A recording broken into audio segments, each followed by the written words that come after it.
We are going to talk about job descriptions. I'm just going to go here and show you. This is one of my favorite webinars ever. It's one of my favorite topics to talk about.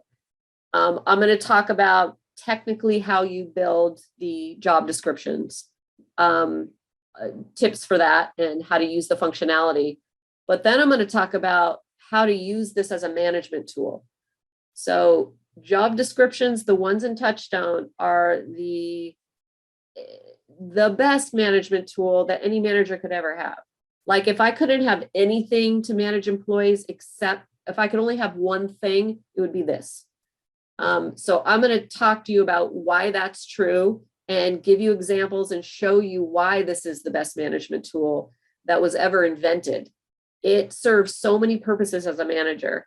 And if your managers struggle with management at all and you struggle to teach them, this would be a webinar to have them come to, because it's a new way to manage people and it's a much, much better way.